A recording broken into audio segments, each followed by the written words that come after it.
Salah seorang ulama besar Suriah, Syekh Abdul Fattah Abu Ghuddah, menulis banyak kitab. Di antara kitab beliau 3 yang saling berkaitan dan saya beli 3-tiganya. Yang pertama adalah kitab beliau Qimatuz Zaman 'Indal Ulama, harga waktu di mata para ulama.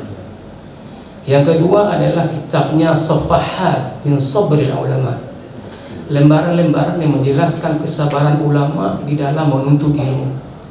Yang ketiga adalah al-ulama al-uzzab alladzina atharul ilma 'ala zawaj, ulama-ulama yang memilih sampai akhir hayat menjomblo, tidak kawin, karena memprioritaskan ilmu daripada berkeluarga. Di antaranya Al-Imam An-Nawawi rahimahullahu ta'ala, ulama yang muhakkik utama adalah mazhab Asy-Syafi'i. Saya hanya ingin di kitab yang pertama saya sebut tadi, Qimatuz Zaman 'Indal Ulama, harga waktu di mata para ulama. Di situ beliau awali, sebelum nanti memberi contoh-contoh konkret bagaimana para ulama itu dalam memanfaatkan waktu.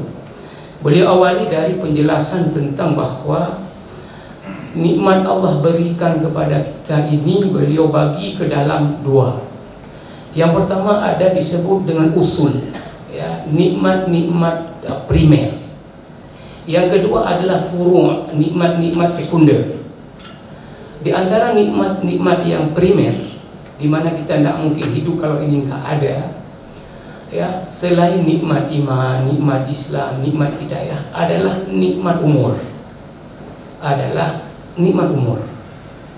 Kalau kita tidak ada ini nikmat, malam ini kita tidak di Ponorogo ini, tapi kita sudah berpindah ke alam akhirat dengan terminal awalnya adalah alam kubur, alam barzah. Kita tidak bisa buat apa-apa lagi, hanya menerima balasan terhadap apa yang pernah kita karya selama kita hidup. Maka nikmat umur ini nikmat yang paling besar, di mana kita tidak mungkin bisa menjalani kehidupan di dunia ini kalau ini nikmat tidak ada. Yang kedua tentu juga adalah nikmat sehat. Kita kalau ada umur tapi kita sakit, maka kita tentu malam ini tidak ada di sini.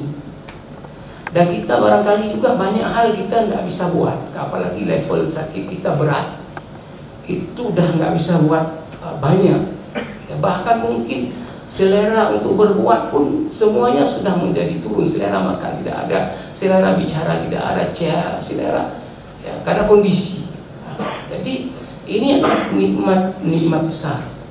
Jadi kita tentunya dengan berbagai nikmat yang diberikan, Allah Subhanahu wa Ta'ala menginginkan kita untuk mensyukuri. Maka saya pertama ini ajak diri saya dan kita semua, kita bersyukur bahwa kita diberi Allah umur sampai sudah bertemu kita dan memasuki 2024 secara Masehi. Ada teman-teman kita di jajaran pemerintah Aceh Besar yang usianya muda tapi sudah tidak lagi ada di 2024 ini. Ada beberapa di dinas dan juga ada beberapa di camat ada di camat, ada di dinas Maka kita sangat bersyukur bahwa Allah masih beri kita bisa sampai ke 2024 ini secara Masehi. Nah, kita tentu bersyukur juga bahwa banyak sekali nikmat-nikmat Allah yang masih melekat kepada kita, selain nikmat umur, nikmat sehat, nikmat tentram, nikmat nyaman, nikmat kita mempunyai banyak hal, sehingga Allah Subhanahu wa Ta'ala mengatakan, dan ini konkret, tidak bisa dibantah, wa in ta'uddu ni'matallahi la tuhsuha. Kalau kalian coba menghitung nikmat Allah yang diberikan kepada kalian, pasti itu nggak akan mampu kita menghitung jumlah, apalagi nilai dari nikmat tersebut. Satu hadis dengan derajat yang sahih ini sebagai contoh untuk kemudian bagaimana kita seharusnya menjadi orang yang sangat bersyukur dalam kondisi kita yang saat ini, kata Rasulullah, man asbaha aminan fi sirbihi mu'afan fi jasadihi lahu qut yaumihi faka'annama hizat lahu dunya. Kalau ada orang masuk di waktu paginya, dia secara jiwa tentram, ini artinya aminan fi sirbihi, secara mental, bahasa orang psikologi mental, kita ini tentram. Kemudian mu'afan fi jasadihi, sehat kita secara fisik. Lahu qut yaumihi, ada makanan yang kita makan. Faka'annama hizat lahu dunya, itu seolah-olah dunia ini sudah dikasih kepada kita. Apalagi mohon maaf, kita secara jiwa sehat, kita secara fisik sehat, ada makanan yang kita makan, ditambah lagi ada jabatan, ditambah lagi kita ada anak dan keluarga, ditambah sudah ada rumah, ditambah kita setiap bulan ada penghasilan, ditambah tak cukup. Banyak sekali nikmat Allah Subhanahu wa Ta'ala yang melekat kepada kita semua ini. Maka oleh karena itu tidak ada jalan lain kecuali kita memang mensyukuri nikmat-nikmat Allah Subhanahu wa Ta'ala yang ada pada kita semua.